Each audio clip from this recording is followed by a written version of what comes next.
ঢুকেন না স্যার, একটু স্লো আসলে ভালো হয় স্যার, ছবিটা হোক স্যার।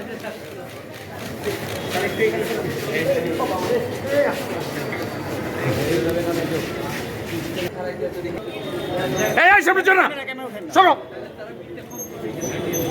স্যার, একটু কাইন্ডলি হাতটা যদি দেখা দিয়েছেন, জায়গাটা চমৎকার। আসেন আসেন আসেন, চলো ড্যানেলন ড্যানেলন ড্যানেলন।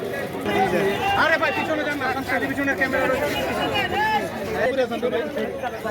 এই সবাই স্টিল নামা লাগে এই ওই ক্যামেরা এই পাচ্ছে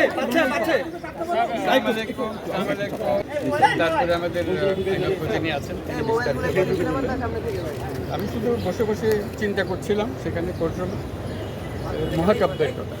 মহাকাব্যে কিছু দেবদেবী থাকে, তারা অভিশাপ দেয় এবং যাদের উপর অভিশাপ দেয় তারা অভিশপ্ত জীবন যাপন করে। আমিও মনে হয় এরকম কোনো মহাকাব্যের অংশ হয়ে গেছে। কোনো দেবদেবী আমার উপর অসন্তুষ্ট হয়েছে, আমার উপর অভিশাপ করেছে। সেই অভিশাপের কারণে আমরা এখানে আজকে দুর্নীতি দমন কমিশনে এসেছি। তো সেখানে আজকে এই অভিশপ্ত জীবনের ভেতরেও একটা শীর্ষবিন্দু আছে। আজকে এরকম একটা শীর্ষবিন্দুতে পৌঁছলাম আমরা। এই প্রথম লোহার খাঁচায় কাঠগড়াতে দাঁড়াতে হলো। এটা একটা দেখার মতো দৃশ্য। আমি তো আশা করছিলাম কেউ ছবি তুলবে, ভেতরে ছবি তোলার ব্যবস্থা নেই। এটা আমার জীবনের একটা স্মরণীয় ঘটনা যে লোহার খাঁচার ভেতরে দাঁড়িয়ে আছি আদালতের কাঠগড়া। এই অভিশপ্ত জীবনের একটা অংশ, সেটা কথা উল্লেখ করলাম। এবং এর একটা হলো যে আমরা নোবেল পুরস্কারের কথা সবাই জানি। দুটো নোবেল পুরস্কার দেওয়া হয়েছে, একটা ছিল আমার নামে, একটা ছিল গ্রামীণ ব্যাংকের। দুটারই সমান গুরুত্ব, সমান মর্যাদা, চাইতে কোনোটা কম নয়। একটা যৌথভাবে দেওয়া হয়েছে তাও না, এটা ইন্ডিপেন্ডেন্ট, দুটোই ইন্ডিপেন্ডেন্ট। তো পৃথিবীর ইতিহাসে কোনো নজির নাই যে একজন নোবেল বিজয়ী আরেকজন নোবেল বিজয়ীর বিরুদ্ধে মামলা করতে দুদকে হাজির হয়েছে। এটা আমাদের কপালে হলো। এটা অভিশাপের একটা অংশ। যে অভিশাপ আমরা বহন করে যাচ্ছি, সে অভিশাপে এমন জিনিস হয়েছে যে একটা নোবেল বিজয়ী, এবং নোবেল বিজয়ী হলো যে খুবই সম্পৃক্ত নোবেল বিজয়ী, যে অনেকটা পিতা পুত্রের সম্পর্কের মতো নোবেল বিজয়ী, যে আমার কারণে এটা সৃষ্টি হয়েছে এবং তারা নোবেল পুরস্কার পেয়েছে, সেটাও আমার সঙ্গে যুক্ত হয়ে পেয়েছে। এখন এটারই একটা অংশ যে নোবেল পুরস্কার পেয়েছে দুজনের মধ্যে একজন। এটা আমাদের মধ্যে এটা এমনভাবে নিয়ে আসলো, খুব কঠিন ভাষায়, খুব রূঢ় ভাষায় আক্রমণ করে।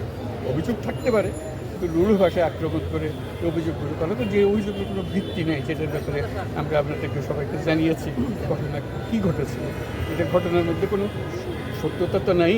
যে জিনিস দিয়েছিলাম সেটার জন্য আমাকে অভিযুক্ত করা হচ্ছে, অনেক টাকা মেরে দিয়েছি ইত্যাদি ইত্যাদি। এবং এই পর্যন্ত আমার বিরুদ্ধে যত অভিযোগ এসছে, অভিযোগ এসছে আমার বিরুদ্ধে এবং আমার সহকর্মীদের বিরুদ্ধে। তারা অভিশাপের একটা অংশ, সেই অভিশাপ তাদের উপরে পড়েছে। এইটা আমার কাছে খুব কঠিনভাবে আমার মনে দাগ কেটেছে, কষ্ট লেগেছে, কারণ আমার পরিবারকে আক্রমণ করেছে। এটা আমার কাছে মোটেই গ্রহণযোগ্য হয় যে আমার বাবাকে আক্রমণ করেছে, আমার ভাই বোনদের আক্রমণ করেছে। তো সেটা এই যে অভিশপ্ত জীবনের একটা অংশ বলে গেলাম। আর বাকি অংশ আজকের যেটা হলো সেটা আমাদের আইনজ্ঞভাবে আছে, তিনি ব্যাখ্যা করবেন এই বিষয়টা কী ছিল, কেন আমাদের এই অভিশাপ বহন করতে হচ্ছে, সেটা আপনারা জানুন এবং সে ব্যাপারে আপনারা লিখুন। আপনারা শুধু জানা না, বিষয়টা নিয়ে লিখুন। এটা সত্যতা কী, এটা গুরুত্ব কী, এটা ভূমিকাটা কী। এটা শুধু রিপোর্টিং বলতে শুধু শুনলাম লিখলাম তা না, এটা ব্যাখ্যা, গভীরে যাওয়া, এটা সম্বন্ধে সবাইকে জানান দেওয়া, সেটা একটা অংশ। আপনাদের সবার সহযোগিতা কামনা করি। আপনারা সবাই আমার জন্য দোয়া রাখবেন। ধন্যবাদ স্যার। আমি একটু লাইভে বের করে দেওয়া হয়েছে এই অভিযুক্ত জীবনের একটা অংশ। আমার বিরুদ্ধে বহু তদন্ত কমিটি হয়েছে, তদন্ত কমিশন হয়েছে, কোনো নিস্তার নেই, একটা করে একটা চলছে। এটার একটা অংশ হিসেবে আপনারা এটা ইতিহাস হিসেবে যদি ক্রমাগতভাবে এটা তালিকা করে সেটা আসছি স্যার। আপনি যেটা বললেন যে অভিশপ্ত জীবন, আজকে আপনি প্রথম লোহার খাঁচায় ঢুকেছেন স্যার। তো আপনি স্যার পৃথিবীর নানা দেশে গেছেন স্যার, আপনি যে লোহার খাঁচায় ঢুকলেন, যেটুকু সময় আপনি ছিলেন, একটুখানি আপনার মস্তিষ্কের আরেকটুখানি ডিটেইলস। অভিশপ্ত জীবনের একটা বড় পর্যায়ে পৌঁছে গেছি, সেটা বুঝলাম যে অভিশাপ অনেক উপরে নিয়ে গেছে এখন আমাকে এই অভিশাপের। যেখানে কেন আপনি বয়ে বেড়াচ্ছেন স্যার এই বিষয়টি? অভিশপ্ত জীবন দেবদেবীর ইচ্ছা, সেখানে আমার করার কিছু নেই। দেবদেবীরা ঠিক করেন যে এরকম অভিশাপ দিতে হবে, অভিশাপ দিয়েছে আমার। তো কেন দিল স্যার আপনার অভিশাপ? ওদের দেবদেবীর কাছে যেতে হবে, এটা অনেক কাঠখড় পুড়িয়ে তাদেরকে সন্তুষ্ট করে খবর বের করতে হবে। সন্তুষ্ট করতে পারছেন না? আমি পারতেছি স্যার আরেকটা বিষয় একটুখানি, আপনি স্যার আজকে দীর্ঘ শুনানিতে আপনি ছিলেন, আপনার বয়স হয়েছে স্যার, আপনি সার্বিকভাবে আমাদের জুডিশিয়ারি যেটা স্যার আপনি তো বেশ কিছু দিন আমি ধরে কোনো আসলেন। মন্তব্য করবো না জুডিশিয়ারি নিয়ে। আমি শুধু আজকে বিচার কাজ যেটা হলো সেটা করে তারা বুঝতে পারে না এটা কেন হচ্ছে। আজকে যদি তারা বর্ণনা পেত, ছবিটা দেখতো যে আমি লোহার খাঁচার মধ্যে আছি, তাদের মধ্যে আরও খারাপ হতো। স্যার লোহার খাঁচার স্যার বিষয়টা আরেকটা বিষয়, আপনি এই যে লোহার খাঁচার যেটা আর কি, এটাকে কি আপনার স্যার যে আপনার আমরা তো সিভিলাইজড আর কি আপনার স্যার, তো আপনি এই যে পুরো জিনিসটা আপনি লোহার খাঁচা বলছেন যেটা আর কি, এইটা আপনার স্যার এই লোহার খাঁচাটাকে আপনি কিভাবে দেখলেন স্যার আর কি? আমি এটা প্রতীকী হিসাবে দেখছি। এটা আমাদের বিচার ব্যবস্থায় কেন আছে, কিভাবে আছে, কার জন্য করা হয়েছিল, এইসব বহু প্রশ্ন আছে। কিন্তু আজকের দিনে সেটা আমি প্রতীকী হিসেবে দেখছি। আমি অভিশপ্ত মানুষ, আমার কাছে সব কিছু এখন। লোহার খাঁচাটা আদালত থেকে এটা কিন্তু পরে স্থাপন করা হয়েছে, একদম যদি লোহার খাঁচা কোথাও আসে হাইকোর্টে এনে একটা রিট। এটা আমি জানি না, এটা ওনারা বলবেন। এটা নিয়ে প্রশ্ন অবশ্যই উঠিয়ে দেওয়া আছে।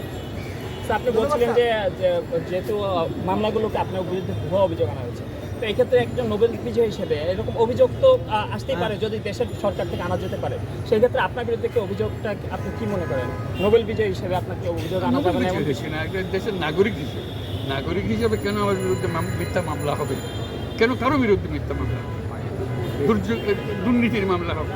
এই দুটোকে দাঁড়িয়ে কেন আমাদেরকে কথা বলতে হবে? আমার একটু সহকর্মী সারা জীবন দিয়েছে তারা মানুষের উপকার করার জন্য, তাদেরকে হেনস্থা কেন করতে হবে? তাদেরকে লোহার খাঁচায় কেন ঢুকতে হবে? আপনাদের কাছে প্রশ্ন।